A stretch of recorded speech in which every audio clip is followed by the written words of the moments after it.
한번 따라 하실까요? 해망문에서 짐승을 잡으라고 하신 이유. 해망문에서 짐승을 잡으라고 하신 이유. 오늘 본문 말씀은 이스라엘 백성들에게 가나안 땅에 들어가서 예배 드릴 것에 대한 이야기를 계속해서 강조하시다가 오늘 본문 레위기 17장에 오면 조금 뜬금없는 이야기를 하고 있는데 그 이야기가 무엇이냐 하면 반복해서 등장하는 단어가 해망문으로 끌어다가라고 하는 단어인데 오늘 본문에 3번이나 나옵니다. 4절에도 나오고요, 5절에도 나오고 9절에도 해망문 앞에 끌어다가 이런 말들이 나옵니다. 이 이야기가 좀 뜬금없는 이야기 같지만 어쩌면 예배를 강조하면서 하나님께서 이스라엘 백성들에게 너희들이 어디를 중심으로 살아야 하느냐, 어떤 중심으로 신앙생활을 해야 되는지를 가르쳐주기 위하여 의도적으로 해망문이라고 하는 단어를 강조하고 있는 것입니다. 사랑하는 성도 여러분, 오늘 본문 말씀에서 이스라엘 백성들을 향하여 하나님께서 이스라엘 백성들의 신앙의 중요한 원리를 가르칠 때 우리도 이 원리를 잘 받아들이고 은혜를 받아서 이 원리대로 살아감으로 말미암아 하나님의 백성이 되고 우리 하나님의 놀라운 은혜가 넘쳐 흐르게 되기를 예수님의 이름으로 축복합니다. 자, 그렇다면 왜 하나님께서는 굳이 짐승을 잡을 때 해망문 앞에서 잡으라고 했을까요? 왜 3번이나 해방문이라고 하는 단어를 강조하고 있을까요? 여기에는 어떤 신앙생활의 중요한 원리가 담겨 있을까요? 따라 하시겠습니다. 우선순위를 가르치기 위함입니다. 우선순위를 가르치기 위함입니다. 자, 어떤 우선순위일까요? 3절과 4절 말씀 같이 한번 읽어볼까요? 시작. 이스라엘 집의 모든 사람이 소나 어린 양이나 염소를 진영 안에서 잡든지 진영 밖에서 잡든지 먼저 회막문으로 끌고 가서 여호와의 성막 앞에서 여호와께 예물로 드리지 아니하는 자는 피 흘린 자로 여길 것이라. 그가 피를 흘렸은즉 자기 백성 중에서 끊어지리라. 자, 지금 이스라엘 백성들은 광야에 있습니다. 광야라고 하는 걸 우리가 어떻게 이해할 수 있을지 모르겠지만 우리는 살아보지 않았기 때문에 알 수는 없지만 광야에서 살아가는 사람들은 베두인족, 즉 유목민들입니다. 유목민들은 뭘 따라다녀야 되느냐 하면 초지를 따라다녀야 됩니다. 물을 따라다녀야 됩니다. 근데 지금 이스라엘 백성들은 광야에서 자기들 임의대로 가는 게 아니라 뭘 따라가고 있어요? 구름 기둥과 불 기둥, 하나님의 인도하심을 따라가는 거예요. 그래서 10하루길이면, 짧게는 사흘길이면 걸어갈 수 있는 가나안 땅을 못 가고 자꾸 광야에서 뭐 하고 있는 거예요? 뺑뺑이를 돌고 있는 거예요. 그 말은 목축하기에 좋지 않은 상황 속에 있다라는 거예요. 그런데 이스라엘 백성들이 출애굽할 때 나올 때 몸만 나온 게 아니라 뭘 가지고 왔어요?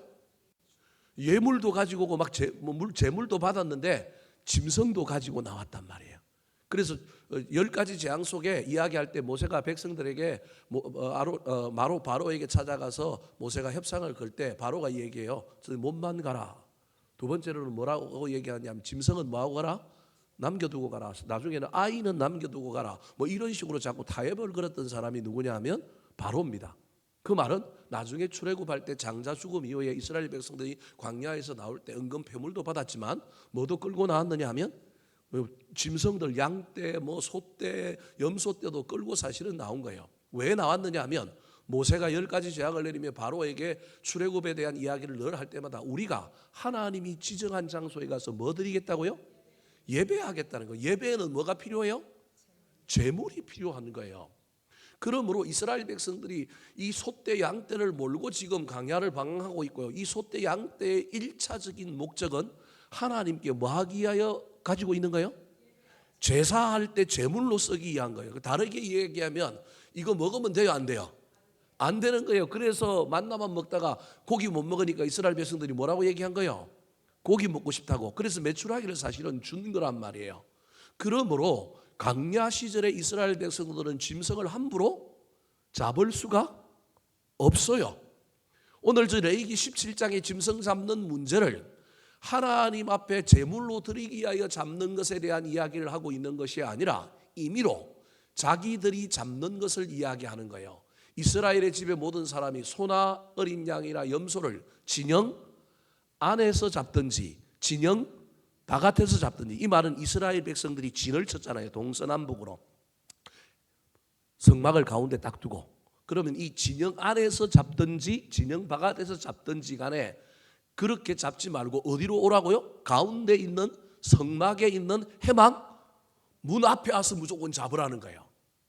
그러니까 공식적으로 짐승을 도축하는 일이 금지되었던 시대가 언제였느냐 하면 광야에서 방황하던 시대란 말이에요. 유일하게 언제 잡을 수 있느냐 하면 하나님께 예배할 때 잡을 수 있었던 것이 짐승을 잡는 거예요. 근데 일부 백성들 중에 사실은 뭐 하는 사람이 있는 거예요. 지금 진영 바깥에서 살짝 짐승을 잡는 사람도 있는 거고요. 떼놓고 어디서 지금 잡고 있느냐 하면 진영 안에서도 잡고 있는 사람들이 있는 거예요.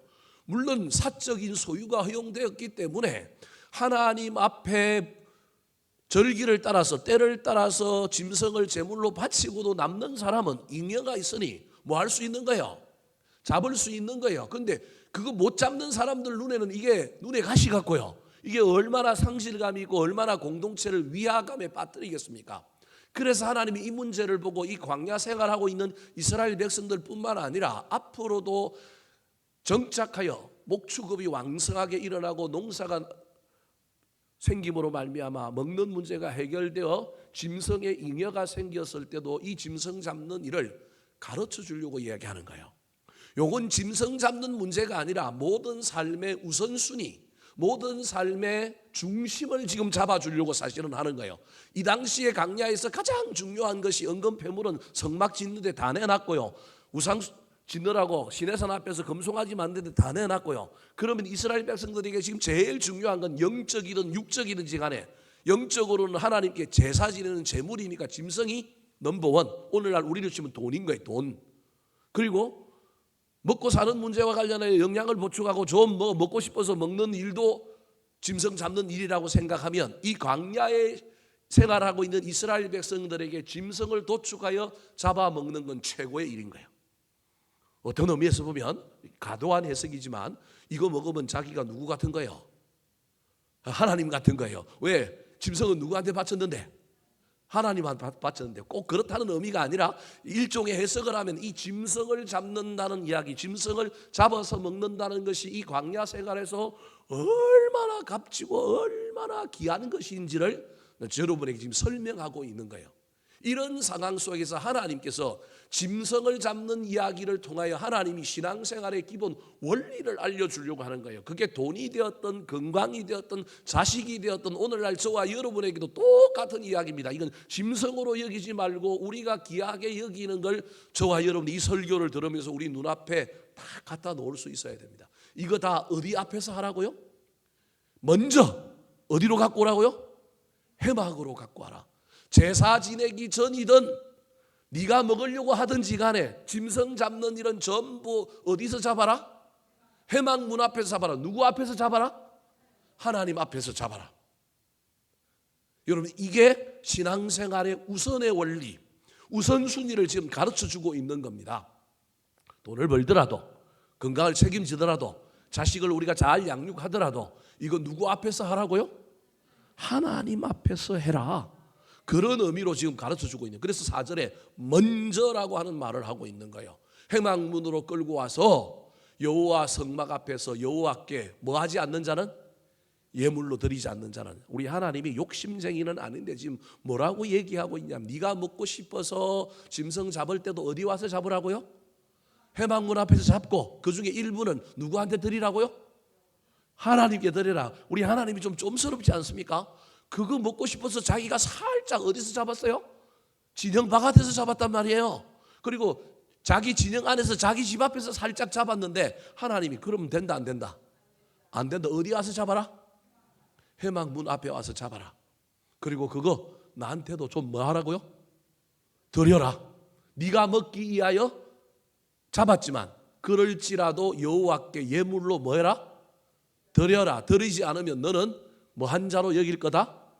피 흘린 자, 살인한 자로 여길 거다. 말이 안 되잖아요. 사적인 소유를 가지고 있는데 짐승을 내 마음대로 먹기 위해서 잡았는데 하나님께 드리지 않고 잡은 건 뭐 한 거라고요? 살인한 거래요. 뿐만 아니라 너는 이스라엘 회중에서 뭐 할 거다? 끊어질 거다. 여러분 현대의 이 부분을 여러분 어떻게 해석할지 모르겠지만 제가 여러분에게 깨달은 말씀의 원리를 가지고 여러분에게 전한다고 한다면 여러분 우리는 무엇을 하든지 간에 누구 앞에 있다? 하나님 앞에 있다. 이거 잊어버리면 안 될 뿐만 아니라요, 우리의 모든 것은 우선순위가 어디에 있어야 되느냐 하면 하나님 앞에 있어야 한다. 좀 더 다르게 얘기하면 우선순위의 가장 핵심이 성전 중심, 예배 중심이다라고 말하고 있는 거예요. 그래서 장소라고 하는 해막이라고 하는 걸 하나 지정해 놓고 여기를 중심으로 사는 걸 통하여 오늘날로 그냥 단순하게 얘기하면 예배 중심으로 살아라라고 하는 이야기지만 예배 중심의 궁극적인 목적이 뭐예요? 그럼 예배 중심이라고 예배만 드리고 가고 하나님은 의지하지도 않고 하나님은 머릿속에 없으면 그게 예배 중심이에요? 예배 중심의 궁극적인 목적은 내 삶이 누구 앞에 있다라는 거예요. 하나님 앞에 있다. 내 삶의 주인이 누구다? 하나님이다 라고 하는 것이 온전히 이루어지는 공간으로 어디를 지정했느냐 하면 해막 문 앞에. 성뜰 지성소까지는 안 들어가더라도 적어도 우리의 삶은 해막 문 앞에서는 있어야 된다. 이것이 중심이다. 이것이 우선순위다. 그렇게 말하고 있는 겁니다. 8절과 9절을 한번 읽어볼까요? 정반대의 이야기도 합니다. 자, 8절과 9절입니다. 시작. 너는 또 그들에게 이르라. 이스라엘 집 사람이나 혹은 그들 중에 거류하는 거류민이 번제나 제물을 드리되 회막문으로 가져다가 여호와께 드리지 아니하면 그는 백성 중에서 끊어지리라. 이스라엘 백성 중에 이스라엘 순수한 유대인도 있었지만 거류하는 거류민, 잡족이라고 했던 사람들, 중간에 이스라엘 백성으로 편입된 사람들이 하나님 앞에 제물을 드렸어요. 예배를 드렸어요. 그런데 어디서 드렸느냐 하면 해막문에서 드리지 않고, 여러분 오해하지 말고 들으십시오. 오늘날 같으면 온라인 예배를 드렸단 말이에요. 온라인 예배 드릴 수 있는 사람은 드려야 됩니다. 어쩔 수 없는 상황 속에. 근데 여러분 선택의 문제로 어쩔 수 없이, 선택의 문제가 아닌 어쩔 수 없는 상황 속에 몰려서 온라인 예배를 드려야 된다. 그건 어쩔 수 없습니다. 그런데 선택할 수 있으면 어디를 선택해야 된다고요? 해막문. 8절은 예배라고 하는 정당성을 가지고 있는 이야기인데, 아무리 예배의 정당성, 번제의 정당성을 가지고 있더라도 그 예배가 어디에서 드려지지 않으면, 해막문에서 드려지지 않으면 그 사람은 백성 중에서 뭐한다? 끊어진다. 장소를 신성시 할 필요는 없습니다. 어디든지 누가 계시느냐 하면 하나님은 계십니다. 중요한 건 하나님 중심이냐, 하나님 우선이냐, 이 문제를 이야기하고 있는 거예요.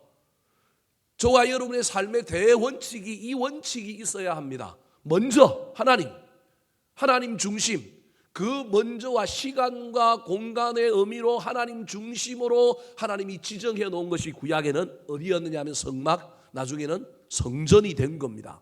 근데 그걸 그냥 단순하게 이해하면 안 되고 그 속에 중심이라고 하는 단어, 우선순위라고 하는 단어를 잊어버리면 안 됩니다. 일반 백성들이 성막에 오지도 않고 어디서 번제도 드린 사람들이 있는 거예요? 자기 마음대로 자기 편한 곳에서 뭐 한 사람이 있어요? 예배한 사람들이 있어요. 저 거류민들은요, 이방인들이란 말이에요. 이스라엘 백성이 편입됐지만 신약 성경에 보면 그들이 이방인의 뜰까지밖에 못 들어가요. 여인의 뜰이 있고 이방인의 뜰이 있고요. 성소에는 들어가지도 못해요. 성질이 나요, 안 나요? 내가 꼭 여기서 예배해야 되나, 이렇게 하찮게 취급받고 나를 이렇게 차별하는데 내가 따로 예배 잘 드리면 되지. 그래서 따로 예배 잘 드리는 사람이 저 시대에도 있었을 가능성이 있는 거예요. 여러분 모세가 성막에서 해막에서 막 예배 드리는데 뭐가 임했느냐 하면 하나님의 놀라운 성령이 임해가지고 막 예언을 하잖아요. 그런데 아론 족장이 있었어요. 아론 족장이 2명이 있었는데 그들도 나중에 뭘 해요? 예언을 해요. 그러니까 여호수아가 성질이 나고 저 사람들 못하게 뭐 하라고요? 막 혼을 내고 좀 막아달라고 막 모세에게 여호수아가 이야기하니까 모세가 뭐라고 얘기해요? 하나님은 모든 사람들이 다 뭐 하기를 원한다고요? 예언하기를 원한다. 냅두라는 거예요. 그 하나님의 궁극적인 은혜라는 거예요. 여러분 그 논리에 의하면 꼭 이 장소에 오지 않아도 되는 것 아니겠습니까? 그럼에도 불구하고 하나님이 우리에게 가르치고 있는 것은 너의 삶의 우선순위가 하나님께 있느냐, 예배에 있는가, 교회 중심으로 살아가는가, 그 얘기를 하고 있는 겁니다. 그래서 여러분 내가 비록 먹기 위하여 짐승을 잡았지만 그 짐승을 어디에 와서 잡느냐 하면 하나님 앞에 회막 앞에 와서 잡을 뿐만 아니라 그 짐승 중에 고기는 내가 먹으면 되고요. 뭐만 드리면 될까요? 6절 말씀 같이 읽어볼까요? 6절 시작. 제사장은 그 피를 회막문 여호와의 제단에 뿌리고 그 기름을 불살라 여호와께 향기로운 냄새가 되게 할 것이라. 내가 안 먹는 것만 누가 가져가시는 거예요? 피와 뭘 가져가시는 거예요? 기름. 피는 대속이고 기름은 성령을 상징하는데 기름은 하나님의 입장에서 가장 좋은 거예요. 기름이 있어야 태워질 때 냄새가 어때요? 고소하잖아요, 여러분. 좋은 냄새가 나잖아요. 그래서 번제에 기름을 태우는 이유는 여러분 참기름 뿌려봐요. 얼마나 고소한 냄새가 나요. 그래서 짐승의 피와 고기, 피는 생명이고 기름은 최고의 냄새가 난단 말이에요. 하나님이 그걸 받으시겠다라는 거예요. 고로 짐승 잡아도 하나님이 우리에게 손에 끼치는 거 있어요, 없어요? 없어요. 그러니까 네가 먹고 싶어서 잡더라도 어디 와서 잡으라고요? 회막문 앞에서 잡아라. 하나님이 우선순위다. 하나님 중심이다. 그런다고 손해 본다, 안 본다? 안 본다. 여러분 제발 저와 여러분의 신앙생활을 우리고 자식도 키워야 되고 우리 꿈도 실현해야 되고 할 일이 많지만 여러분 우선순위를 하나님께 두시기 바랍니다. 하나님이 좋아하는 일, 예배와 선교와 전도하는 일에 두셨으면 좋겠습니다. 두 번째, 회막문 앞에서 짐승을 잡으라고 하신 이유는 무엇일까요? 따라 하시겠습니다. 나눔과 화목을 이루기 위함입니다. 나눔과 화목을 이루기 위함입니다. 자, 내가 먹고 싶어서 고기를 잡았는데 살짝 숨어서 좀 잡고 아무도 모르게 진영 바깥에 나가서 딱 잡아갖고 고기를 신문종이에 그냥 싸갖고 그냥 살짝 오고 싶은데 하나님이 그러면 된대요, 안 된대요? 안 된대. 어디 와서 앞에 잡으라고요? 회막문 앞에서 내가 보는 데서 잡으라는 거예요. 네 인생 내가 다 한다. 내가 네 인생 복되게 한다. 이렇게 얘기하고 있는 거예요. 근데 하나님이 또 뭐라고 얘기하냐면 아까는 피하고 뭐만 받는다고요? 기름만 받는다 그랬는데 이제 한술 더 떱니다.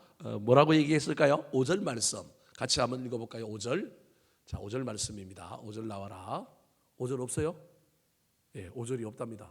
예, 있습니다. 같이 한번 읽어보겠습니다. 시작. 그런즉 이스라엘 자손이 들에서 잡던 그들의 재물을 회막문 여호와께로 끌고 가서 제사장에게 주어 화목제로 여호와께 드려야 할 것이요. 배신감 느끼죠? 아까는 기름하고 피만 가져가고 고기는 하나도 손 안 댄다 그랬는데 이제 고기도 좀 손을 댑니다. 하나님 뭐라고 얘기하냐면 회막문 앞에서 그거 네가 먹고 싶어서 잡을지라도 잡고 피와 기름은 누구에게 드리고? 하나님께 드리고 그 다음에 일부 넓적다리에 해당되는 건데요. 이건 누구한테 주라고요? 제사장에게 주어서 무슨 제사로 드리라고요? 화목제사로 드려라.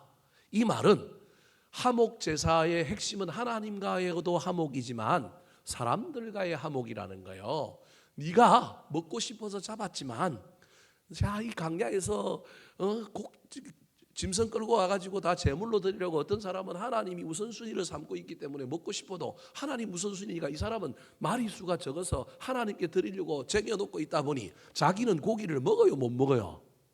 못 먹어요. 너 그 사람 그 믿음 그거 이해해야 되지 않겠냐? 너는 여분이 있어서 그거 쟁여놓고 네가 먹고 싶어서 고기 잡는데 너만 먹지 말고 뭐 하면 좋겠다? 나눠 먹으면 좋겠다. 어쩌면 하나님께서 하나님 중심 우선순위를 가르치는 것도 있지만 회막문에서 이거 하라고 하시는 것은 또 다른 의미로 너 혼자 먹지 말고 뭐 하라고요? 나눠 먹어라. 좀 더 이야기하면 짐승 전체 중에 넓적다리 한쪽 정도는 뭐 해야 된다고요? 이 일을 통하여 정말로 영양분이 부족한 사람, 정말로 먹을 수 없는 사람, 그리고 그 먹을 수 없는 사람이 진짜 가난해서 아무것도 없는 사람, 산 비둘기, 집 비둘기밖에 없는 사람도 있을 수 있지만 정말로 이 사람들이 믿음으로 하나님께 드리려고 자기는 먹지 않고 있는 사람들, 그 사람 정말 믿음 좋은 사람들인데 좀 여유 있는 네가 너도 먹으면서 다른 사람도 뭐 하면 좋겠다? 나누어 챙기면 좋겠다. 여러분 이게 교회라는 거예요. 이게 신앙이라는 거예요. 하나님은 늘 이렇게 이야기하십니다. 하나님 중심을 이야기하지만 하나님 우선순위를 이야기하지만 그 중심과 우선순위에는 인간을 돌보고 인간을 위하는 일이 있음을 기억해야 합니다. 그래서 교회는 하나님을 섬기지만 동시에 세상도 섬겨야 하고 이웃도 살펴야 하고 선교지도 돌아봐야 되는 이유가 여기에 있는 겁니다. 에덴 동산이 모든 강이 에덴 동산으로 다 흘러 들어온 것이 아니라 에덴 동산이 거기서부터 강이 발원하여 흘러 나간 이 원리가 오늘날 우리 기독교의 원리요, 저와 여러분의 삶의 원리라고 하는 사실을 기억했으면 좋겠습니다. 넓적다리 하나도 아까운 사람이 있을 겁니다. 그것도 먹었으면 좋겠는 사람이 있을 것입니다. 근데 그 욕심은, 그건 욕심이고요. 그건 여러분, 저와 여러분이 조금 마음을 내려놓아야 합니다. 내가 없을 때, 내가 못 먹을 때 누군가가 또 그 넓적다리를 가지고 우리에게 또 다른 놀라운 기쁨을 줄 수 있는 사회, 그런 공동체, 여러분 그게 멋진 공동체이지 않겠습니까? 내가 때로는 먹기도 하고 때로는 내가 주기도 하는 이 놀라운 일들이 교회 공동체 안에서, 세상에서 교회가 그 일을 감당해야 되지 않겠습니까? 사랑하는 성도 여러분, 꼭 넓적다리라고 하는 고기를 통하여서뿐만 아니라 저와 여러분이 감정적이든 사역적이든 어떤 일이든지 간에 우리가 교회 안에서 이 원리를 내가 실행하고 있는가? 내 욕심으로 출발했다가 하나님 중심, 하나님 우선순위, 또 나아가서 내가 다른 사람에게 덕을 끼치고 다른 사람을 살리고 다른 사람을 행복하게 하고 있는가? 여러분, 이 신앙생활이 복된 신앙생활입니다. 아무리 우리가 많은 일을 이루고 천국 갔을지라도 하나님이 물으실 때 딱 두 가지 기준을 가지고 물어볼 겁니다. 네가 얼마나 인기가 있었느냐, 네가 얼마나 위대한 일을 했느냐.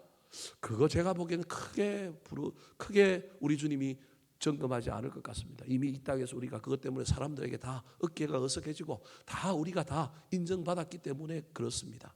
네가 얼마나 하나님을 우선순위로 하며 살았느냐, 네가 얼마나 하나님을 중심으로 했느냐, 네가 얼마나 네 덕 보고 산 사람들이 많은가, 네 주변에 너 때문에 행복을 누린 사람들이 많은가. 사랑하는 성도 여러분, 내가 남을 불편하게 하고 남을 힘들게 하는 자가 아니라 남을 행복하게 만들고 공동체를 화목하게 만드는 신앙생활의 원칙을 붙들고 살아가는 저와 여러분이 되기를 예수님의 이름으로 축원합니다. 마지막입니다. 왜 하나님께서 이스라엘 백성들이 자기가 먹고 싶어서 짐승을 잡는데도 굳이 그걸 집에서 살짝 잡지 않고 회막 문 앞에 나와갖고 잡으라고 했을까요? 따라 하시겠습니다. 변질과 우상숭배를 막기 위함입니다. 변질과 우상숭배를 막기 위함입니다. 자, 집안에서 잡는 거야 뭐 또 좀 그렇다 치더라도 집안에서 잡으면서도 욕심이 생겨서 이게 집안에서 잡는 거거든요. 사실은 이렇게 회막 문 앞에서 잡으라고 그랬는데도 회막 문 앞에서 안 잡고 집안에서 살짝 잡는다. 그러면 여기에는 뭐가 있는 거예요? 욕심이죠. 욕심. 우리 속에 있는 욕심 때문에 그 넓적다리 하나도 뭐 하기 싫은 거예요? 주기 싫은 거예요. 그래서 집 안에서 잡는 거예요. 근데 더 나아가서 어디서 잡는 사람이 있다고요? 진역 바깥에 나가서, 지인 바깥에 나가고 살짝 숯불에 숨어가지고 잡는 사람이 있는 거예요. 근데 이때 필연적으로 예전에 이집트에서, 애굽에서 살았던 삶의 형식, 세속의 문화 속에 우리가 가지고 있는, 우리도 어쩔 수 없이 우리가 접할 수밖에 없는 미신적인 요소들이 들어올 수 있다. 필연적으로 하나님 앞이 아니면 우리는 문화적으로 또는 영적으로 반드시 세속의 문화가 들어올 수밖에 없다. 특별히 하나님 눈에 보이지 않는 데서 짐승을 잡으면 그럴 수 있다라는 거예요. 특별히 이스라엘 백성들이 출애굽했는데 출애굽하기 전에 이스라엘 백성들이 짐승을 잡을 때 그들이 애굽의 문화에서 배웠던 문화가 있는데 이 문화가 계속 유지될 가능성이 있는 거예요. 자, 7절 말씀 같이 한번 읽어볼까요? 7절 시작. 그들은 전에 음란하게 섬기던 순념소에게 다시 제사하지 말 것이니라. 이는 그들이 대대로 지킬 영원한 규례니라. 순념소, 영어로 하면 고트입니다. 서양 문화에 염소가, 고트가 신으로 숭배됩니다. 그래서 그 중세 시대에 고트족이라고 하는 족이 있습니다. 왜 고트족이었느냐 하면 노르웨이하고 저 스웨덴 저 조금 위쪽에 독일 쪽에 해당되는 그 게르만족 옆에 있는 민족들이 고트족인데요. 이 양반들이 뭘 쓰고 다닌가요? 염소 가죽을 쓰고 다닌 거예요. 전쟁할 때. 염소 가죽을 쓰고 얼굴에다 뭘 그리고 오니까 막 그래서 고트족 그렇게 부른 거예요. 제가 지금 무슨 얘기를 하려고 하냐면 애굽에서 짐승을 잡을 때 염소를 숭배하는 게 있는 거예요. 그래서 여러분 아사셀 염소라고 할 때 제가 해석하기를 염소가 둘을 가지고 하나는 하나님께 번제드리고 하나는 안수해서 이 염소를 광야로 내보내는데 그 염소를 향하여 아사셀 염소라고 했는데 왜 그러냐면 아사셀에게 보낸다 그랬습니다. 그래서 이 아사셀이 뭐냐? 어떤 동떨어져 있는 황폐한 어떤 땅을 의미하기도 하지만 그 땅을 지배하는 어둠의 영을 의미할 수도 있는 거예요. 그래서 제가 그냥 여러분에게 쉽게 뭐라고 얘기했냐, 마귀라고 얘기했습니다. 사탄이다라고 여러분에게 이야기했습니다. 그래서 거기 가서 죽는 거예요. 우리 죄를 가지고 거기 가서 죽는 거예요. 죄 때문에 죽는 거예요. 그래서 이걸 아사셀 염소라고 했는데 이 아사셀 염소의 기원도 이런 그 당시에 어떤 중건동 지역의 문화와 관련이 있는 거예요. 풍요를 간장하고 생명을 간장하는 어떤 것으로 여겼던 것이 뭐냐 하면 염소 숭배 사상인 거예요. 그래서 짐승을 잡을 때 이 짐승의 소위 말하는 대빵이 염소인데 이 염소신이 자기들을 해할까봐 이 짐승을 잡으면서 그 짐승을 달래기 위하여 짐승의 다리 하나, 짐승의 뭐 하나, 염통 이런 걸 던지면서 우리로 치면 고스래 하는 것처럼 뭐 미신이라고 소금 뿌리는 것처럼 이런 세속의 문화, 우리가 예수를 믿으면서도 이사하는 날 어디 가서 뭘 알아봐요?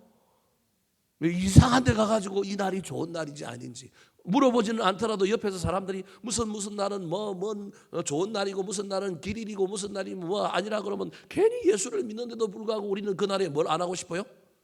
이사를 안 하고 싶고, 좋은 날이라고 한 날에 뭘 하고 싶다고요? 이사를 하고 싶어. 여러분 예수 믿는 사람들 중에 그런 사람 많아요. 유명한 점쟁이들이 늘 얘기하잖아요. 예수 믿는 사람들이 뭐하러 많이 온다고요? 전보로 많이 온대요. 그런데 그 중에 한 2% 정도만이 자기가 무서운 사람만 오고 나머지는 하나도 안 무섭대요. 그래서 2% 정도 되는 사람한테 왜 왔냐고, 왜 나한테 왔냐고, 나보다 센 사람들이 왜 여기 왔냐고 그런데요. 믿거나 말거나 여러분은 절대 그러지 말았으면 좋겠습니다. 하나님께서 이스라엘 백성들을 보고 염소를 살짝 숨어서 잡는데, 살짝 숨어서 잡는 그 자체가 벌써 두려움, 염려가 이 안에 가득 차 있잖아요. 들킬까봐 뭐 할까봐 벌써 그게 있잖아요. 이런 연약한 마음에 여러분 우상적인 요소, 미신적인 요소가 들어와서 그들이 출애굽하기 전에 있었던 그 문화, 그리고 중건동 지역에 오니까 또 사람들이 하는 어떤 행위들을 보면서 우리도 그걸 따라하고 싶은 거예요. 그러면서 그 우상 숭배하듯이 살짝 잡으면서 안전하고 좀 염려를 몰아내고 좀 편안하기 위하여 막 여러분 머리는 떼서주고 염통은 떼서주고 뭐는 떼서주고, 알고 보면 더 손해본 건데도 불구하고 거기서 뭐 하고 있어요? 그 짓을 하고 있는 거예요. 거기서 그냥 살짝 잡는 것도 문제인데 잡다가 자꾸 뭐도 떼주고 사실은 이러면서 자기 속으로는 하나님을 의지하지 않고 엉뚱한 우상 숭배에 물들까 봐 하나님께서 지금 짐승 그렇게 잡지 말고 어디 와서 잡아라? 회막문에서 잡아라. 기름과 피는 누구한테 주고? 하나님 앞에 주고, 넙득짜리 하나는 제사장에게 주어서 제사장이 그거 연약한 사람 다 불러 모아가지고 같이 나누어 먹음으로 말미암아 공동체의 화평을 이루어라. 손해보는 것 같지만 그게 손해보는 게 아니라 네 믿음을 굳건하게 만드는 거고, 그것으로 인하여 백성들에게 좋은 일들을 행할 뿐만 아니라 백성들이 너를 칭송할 거고 너의 믿음은 더 굳세어질 거다. 사랑하는 성도님, 이 원리를 잘 기억하여서 저와 여러분이 자식을 키우든 사업을 하든 우리의 꿈과 무엇을 이루고 나아가는지 간에 우리가 하나님 앞에 있는 자들이었으면 좋겠습니다.